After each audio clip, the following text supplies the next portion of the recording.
Fala aí, meu amigo ou minha amiga, tudo bem com você? Seja muito bem-vindo ou bem-vinda a mais uma aula de física. E nessa aula a gente vai começar a conversar sobre a força eletrostática.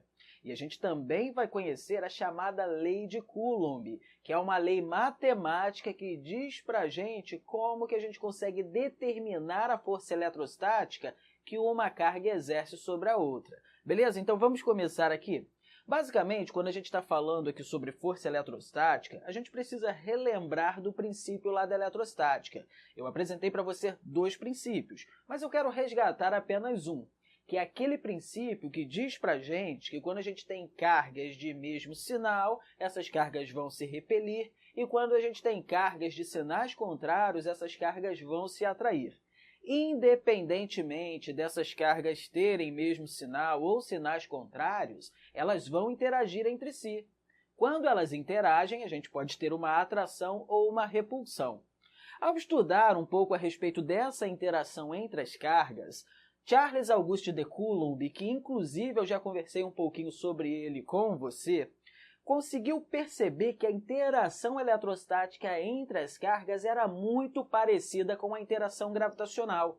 Lembra lá das aulas da gravitação universal que eu conversei com você sobre a atração gravitacional e a gente até conheceu a lei da gravitação universal que diz pra gente que a força gravitacional entre dois corpos é diretamente proporcional à massa desses corpos e inversamente proporcional ao quadrado da distância entre os corpos? Lembra dessa aula? Então, o Coulomb percebeu que a interação eletrostática era muito parecida com a interação gravitacional. A diferença era a natureza dessa interação. Se a atração gravitacional ocorre devido à massa dos corpos, aqui a interação eletrostática ocorre devido à carga ali das partículas ou à carga dos corpos. Mas a ideia é muito parecida. Tanto que depois de estudar esse processo e perceber essa semelhança, o Coulomb apresentou para a gente essa lei matemática, que atualmente a gente conhece como Lei de Coulomb. Basicamente, o que o Coulomb falou com a gente foi o seguinte: considere que a gente tenha duas partículas carregadas, a partícula A e a partícula B. As duas estão carregadas e estão separadas por uma distância d. Como essas duas partículas estão carregadas, elas vão interagir. Uma vai exercer uma força eletrostática sobre a outra. Essa força pode ser tanto atrativa quanto repulsiva. Para a gente saber isso, a gente precisa analisar o sinal das cargas. Se as duas cargas tiverem o mesmo sinal, a gente vai ter uma força repulsiva. Se as duas cargas tiverem sinais contrários, a gente vai ter uma força atrativa. Mas como eu falei, independentemente de ser uma força atrativa ou uma força repulsiva, uma vai exercer uma força sobre a outra. Para a gente determinar essa força eletrostática, a gente vai fazer o seguinte: a gente vai pegar aqui uma constante, em que essa constante K é chamada de constante eletrostática, que depende do meio em que as cargas se encontram. Se essas cargas estiverem no vácuo, essa constante é chamada de constante eletrostática no vácuo e tem um valor aproximadamente igual a 9 vezes 10 elevado à nona Newton-metros quadrado por Coulomb quadrado. Então, esse é o valor da constante eletrostática no vácuo. E, sinceramente, em praticamente todos os problemas, aliás, em todos os problemas, a gente vai utilizar esse valor aqui para a nossa constante. É claro que se a gente estivesse falando de outro meio, esse valor ia mudar. Mas se algum problema, em algum caso específico, apresentar para você casos em que as cargas estejam em meios diferentes do vácuo, o próprio problema já vai fornecer essa constante para você, tudo bem? Mas aqui, se a gente estiver falando no vácuo, a constante sempre vai ter esse valor, beleza? Então a gente tem aqui que essa força eletrostática é igual a essa constante vezes o módulo de uma carga vezes o módulo de outra carga. Por que eu estou colocando aqui em módulo? Porque o nosso objetivo aqui é determinar o módulo da força eletrostática. Mas não se esqueça que força é uma grandeza vetorial. E pelo fato de ser uma grandeza vetorial, a gente sempre precisa conhecer o módulo, a direção e o sentido. O módulo a gente vai utilizar essa expressão aqui para calcular. A direção e o sentido a gente precisa conhecer a natureza das cargas. Por exemplo, vamos supor que a carga A fosse positiva, só um exemplo, tá? e a carga B fosse negativa? Bem, elas vão se atrair. Então, se eu estivesse analisando a força atuando aqui sobre a carga B, a gente teria uma força para cá. E se a gente estivesse analisando a força sobre a carga A gente teria uma força para cá, porque A está atraindo B, exercendo uma força eletrostática e puxando o B para lá. Agora, o B está exercendo uma força sobre A e aplicando uma força sobre A para cá, puxando A para cá. Então, sempre que a gente precisar analisar a direção e o sentido da força eletrostática, a gente precisa conhecer aqui a natureza das cargas, beleza? Se por um outro lado a gente tivesse que B fosse positivo, a força atuando sobre B estaria para a direita e a força atuando sobre A estaria para a esquerda, beleza? Mas vamos lá, continuando aqui. Eu falei com você que o módulo dessa força eletrostática é igual a K, a nossa constante, vezes o módulo da carga A, vezes o módulo da carga B, dividido pelo quadrado da distância entre as duas cargas. Normalmente, a gente pega aqui a distância entre o centro das duas cargas, mas na maioria dos problemas a gente vai estar trabalhando com partículas ou também cargas pontuais. Todas as vezes que você vê um probleminha falando cargas pontuais, nós estamos falando o quê? De partículas, em que as dimensões dessas cargas não importam para a gente. Elas são tão pequenininhas que é como se fosse pontos, beleza? Então, por isso que, normalmente, quando a gente estiver trabalhando com cargas pontuais, a gente vai considerar a distância entre essas duas partículas, entre essas duas cargas. Beleza? Então, entendeu aqui a ideia de como que a gente consegue determinar o módulo dessa força eletrostática? A gente vai fazer um exemplo aqui agora. Determine o módulo da força eletrostática entre duas partículas com cargas iguais a 2 vezes 10 elevado a menos 6 coulomb. Olha que o probleminha poderia apresentar isso aqui para você um pouquinho diferente. O problema poderia ter colocado 2 microcoulomb, é a mesma coisa, e uma outra partícula tendo uma carga igual a 3 vezes 10 elevado a menos 6 coulomb. O problema poderia ter colocado aqui 3 microcoulomb.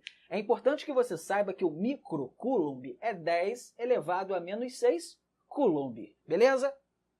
E que essas partículas estão no vácuo separadas por uma distância igual a 2 milímetros. Lembrando que 2 milímetros é igual a 2 vezes 10 elevado a menos 3 metros. A gente precisa trabalhar sempre com as grandezas no SI, no Sistema Internacional de Unidades e Medidas. Show? Vamos lá, para a gente calcular essa força eletrostática, o que a gente vai fazer aqui? A gente vai pegar aqui a constante. Quanto que vale a constante eletrostática no vácuo? Vale 9 vezes 10 elevado a nona. Então, eu coloco 9 vezes 10 elevado a nona. Vezes o módulo da primeira carga. As duas cargas já são positivas, então a gente não precisa nem se preocupar com o sinal aqui. Mas eu sempre vou colocar o módulo das cargas aqui. 2 vezes 10 elevado a menos 6, que é a primeira carga, vezes a segunda carga, que é 3 vezes 10 elevado a menos 6. Isso aqui dividido pelo quadrado da distância entre as cargas, que é 2 vezes 10 elevado a menos 3, que é a distância entre elas. Então, a gente coloca 2 vezes 10 elevado a menos 3, e isso elevado ao quadrado. Beleza? Bem, vamos trabalhar aqui nessa expressão, né? A gente vai ter aqui 9 vezes 2 vezes 3. 9 vezes 3 é 27, certo? E 27 vezes 2 é 54. Então, coloco 54 aqui. Aqui nós vamos ter as potências de 10. A gente vai repetir aqui a base 10 e trabalhar com os expoentes. Então, eu vou ter aqui 10 elevado a 9 menos 6 menos 6. 9 menos 6 é 3. 3 menos 6 é menos 3. Então, eu coloco o menos 3 aqui. Isso dividido por tudo isso aqui elevado ao quadrado. Então, tem que ter 2 elevado ao quadrado, que é 4, vezes 10 elevado a menos 3 elevado ao quadrado. Lembra de potência de potência? A gente repete aqui a base, que é 10, e multiplica os expoentes. 2 vezes menos 3 é igual a menos 6. Então, eu coloco o menos 6 aqui. Beleza? Ok. Agora, a gente vai dividir o 54 com 4. 54 dividido por 4 é igual a quanto? É igual a 13,5. Então, eu coloco 13,5 aqui. Isso vezes 10 elevado a... Eu tenho uma divisão de potências de mesma base. Eu repito a base, que é 10, e subtraio os expoentes. Então, eu vou ter menos 3 menos menos 6. Menos 3 menos menos 6, se a gente fizer aqui do lado rapidinho, menos 3 menos menos 6, é igual a menos 3 mais 6, que é igual a 3. Então, eu tenho 13,5 vezes 10 elevado à terceira potência. E isso em Newton. Toda a força sempre é medida em Newton. 13,5 vezes 10 elevado a 3 newtons. A gente poderia até colocar isso aqui, trabalhar com essa vírgula, andar com ela 3 casas para a esquerda, para a direita, aí a gente teria um valor aí sem usar a potência de 10. Mas podemos deixar desse jeito aqui, beleza?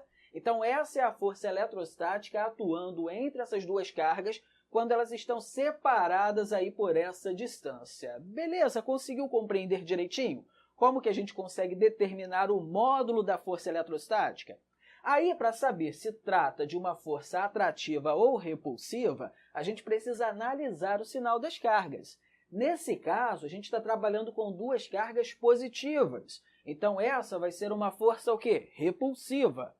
A primeira partícula exerce uma força sobre a outra com esse valor e a outra partícula exerce uma força sobre a primeira também com esse valor.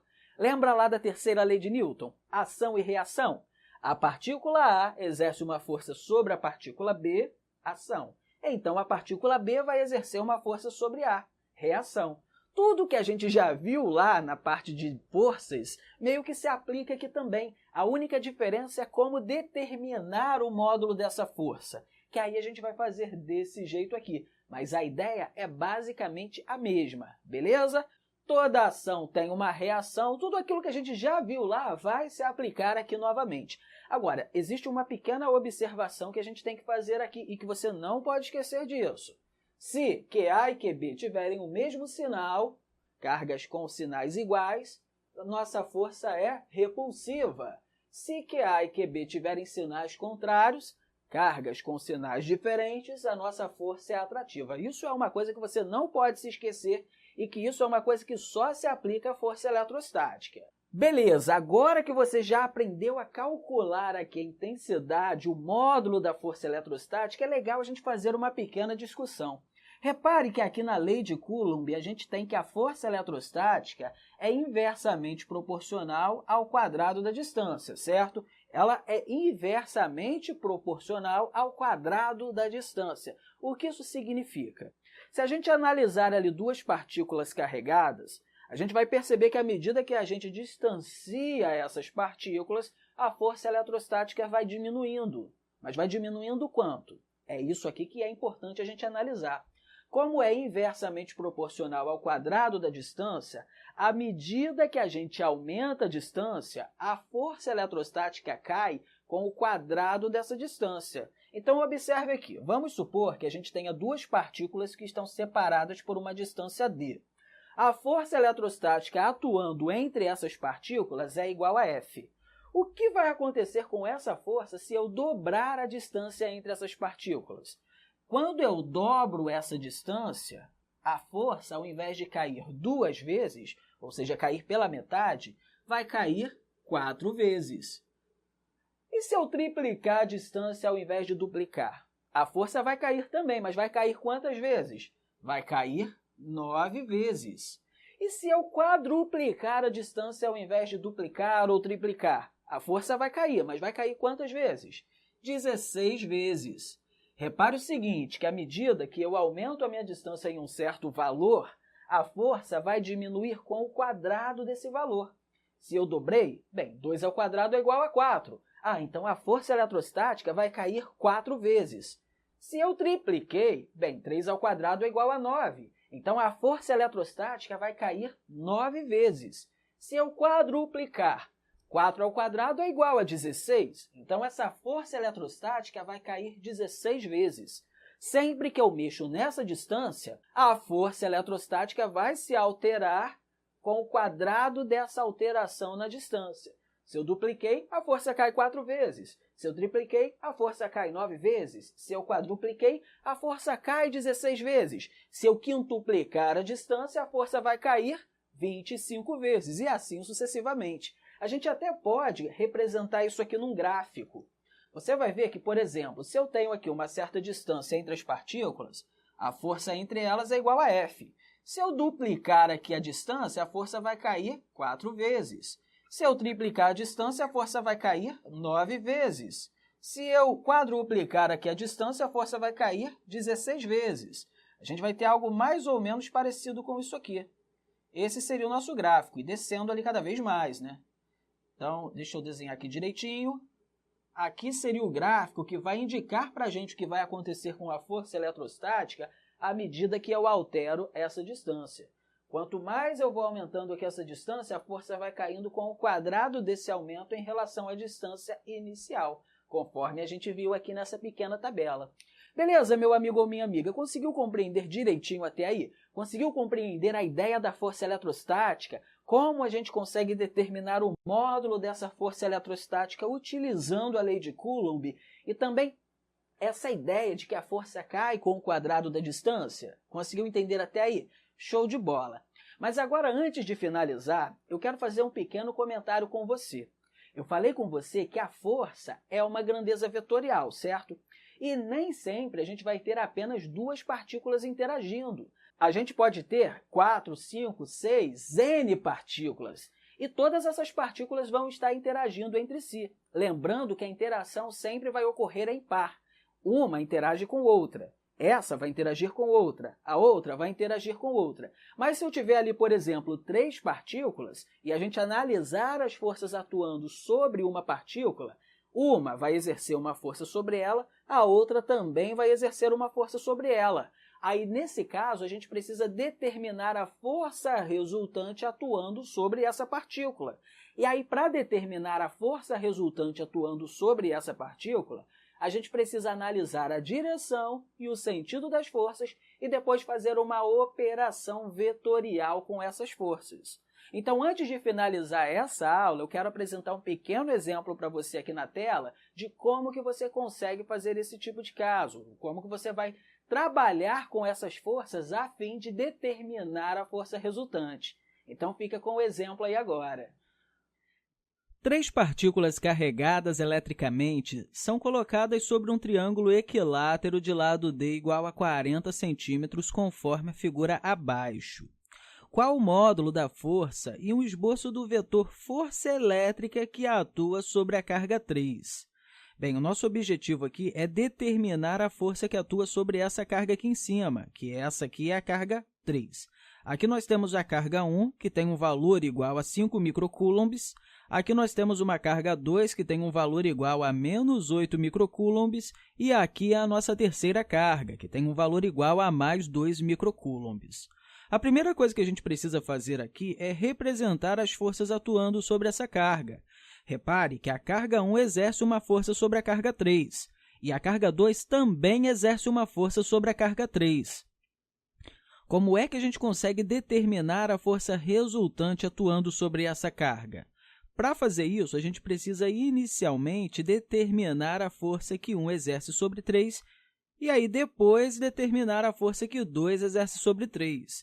Depois, calcular a força resultante sobre essa carga utilizando as duas forças que a gente calculou antes. Mas antes de fazer isso, vamos fazer a representação das forças aqui.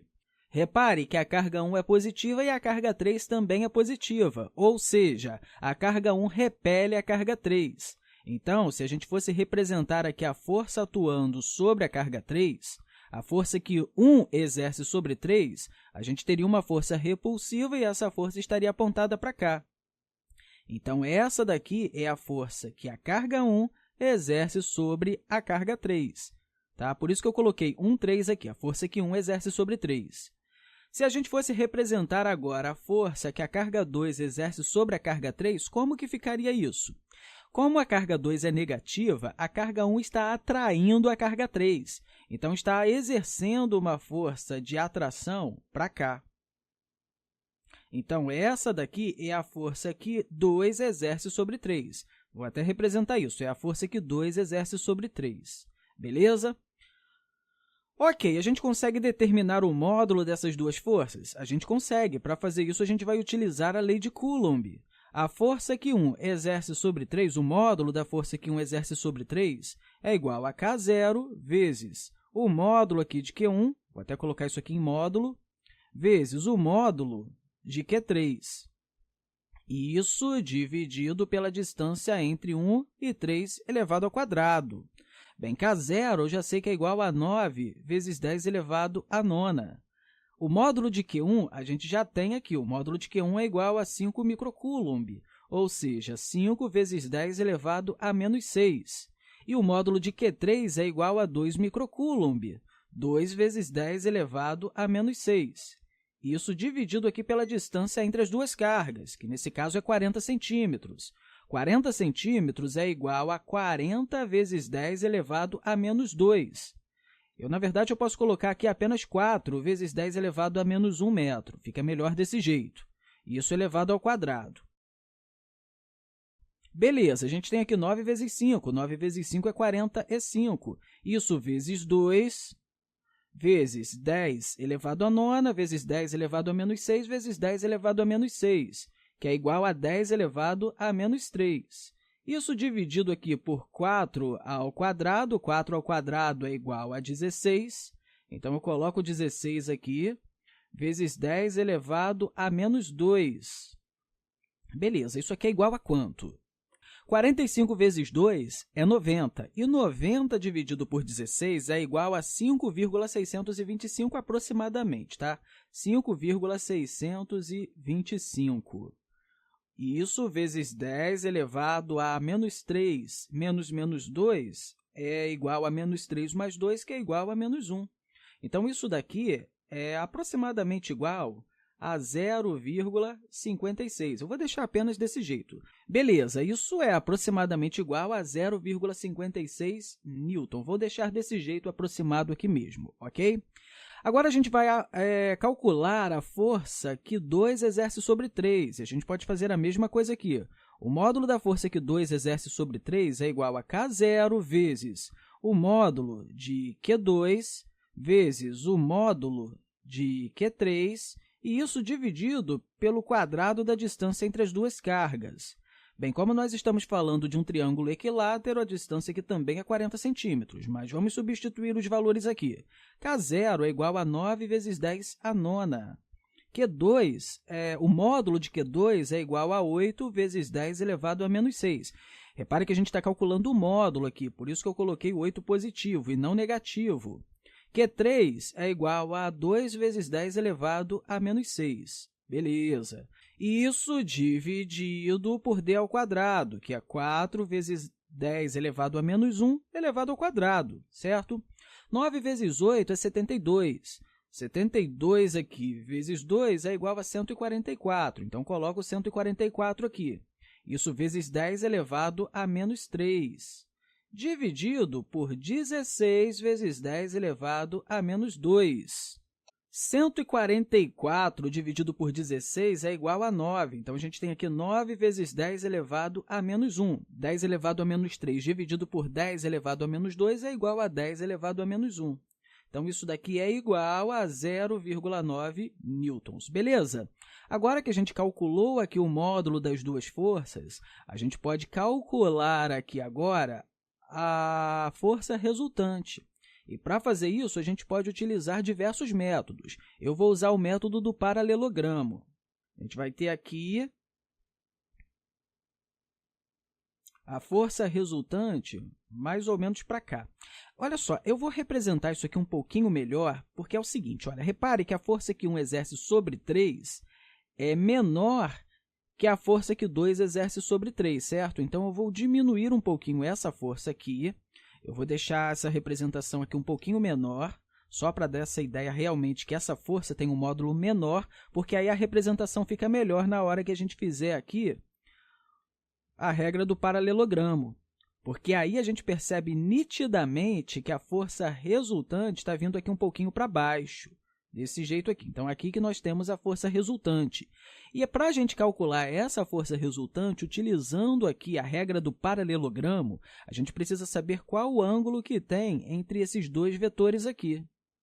Para saber quanto que vale esse ângulo, a gente precisa lembrar aqui que quando nós estamos falando de um triângulo equilátero, cada um dos ângulos internos aqui tem 60 graus. Então, aqui eu tenho 60 graus, aqui eu tenho 60 graus e aqui eu tenho 60 graus. Como aqui nós temos 60 graus, para a gente determinar esse ângulo que tem aqui, é só a gente lembrar que daqui até aqui nós temos 180 graus. Então, eu vou ter 180 menos 60, que é igual a 120 graus, beleza?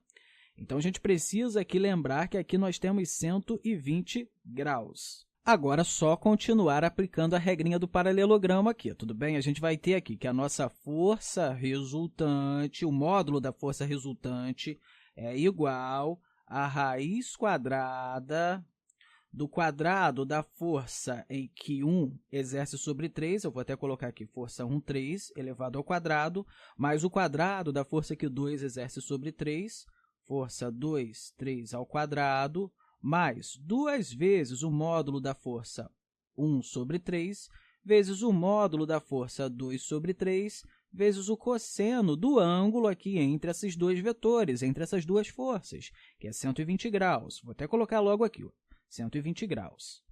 Beleza? Então, vamos calcular isso aqui agora. Vamos substituir os valores e calcular. A força resultante é igual a raiz quadrada de 0,56 ao quadrado, que é a força que 1 exerce sobre 3, mais 0,9 ao quadrado, mais 2 vezes 0,56 vezes 0,9 vezes o cosseno de 120, que é igual a menos 0,5. Beleza, então temos que calcular a raiz quadrada disso aqui. A força resultante, então, é igual a raiz quadrada, 0,56 ao quadrado é igual a 0,31 aproximadamente. Então, vou colocar aqui 0,31. 0,9 ao quadrado é aproximadamente igual a 0,81. Então, vou colocar aqui 0,81 mais 2 vezes 0,56 vezes 0,9 vezes menos 0,5 é igual a menos 0,5 aproximadamente. Então, a gente pode colocar isso aqui, menos 0,5, isso aproximadamente, claro, tudo isso aqui dentro da raiz quadrada. Beleza, vamos ver aqui quanto que dá dentro dessa raiz. A gente vai ter que somar 0,31 com 0,81 e subtrair com 0,5. Isso é igual a 0,62 aproximadamente, 0,62. E a raiz quadrada de 0,62 é aproximadamente igual a quanto? É aproximadamente igual a 0,79. Então, a gente tem algo aqui aproximadamente igual a 0,79. A gente poderia até colocar aqui 0,8, mas eu vou manter essas duas casas decimais aqui por uma questão de aproximação, tudo bem? Então, aproximadamente 0,79 newton. E essa daqui é a força resultante atuando sobre essa carga 3. Então, compreendeu o que a gente precisa fazer para determinar a força eletrostática quando a gente tem diversas cargas? A gente precisa determinar a força atuando sobre uma carga a partir de todas as outras cargas. E depois a gente vai o quê? Utilizar as propriedades vetoriais para determinar a força resultante atuando sobre a carga que a gente quer. É claro que a gente poderia fazer sobre essa carga e sobre essa carga aqui também. Inclusive, eu vou deixar isso aí como um exemplo e um exercício para você, tudo bem? Beleza, meu amigo ou minha amiga, conseguiu compreender aí essa ideia quando você tem 3, 4, 5 partículas? A ideia é sempre a mesma. Você vai determinar ali a força que cada partícula está exercendo sobre a partícula que você está analisando e depois determinar a força resultante atuando sobre essa partícula. É importante, nesse momento, que você relembre todas aquelas propriedades vetoriais e todas as operações vetoriais que a gente já viu lá atrás, porque aquilo lá continua se aplicando aqui no nosso caso, continua se aplicando aqui nessa ideia de força eletrostática. Mas, enfim, quero deixar aqui para você um grande abraço, tá? E falar que aguardo você aí para a próxima aula, que a gente vai começar a ver a ideia de campo elétrico. Então, um abração e até a próxima!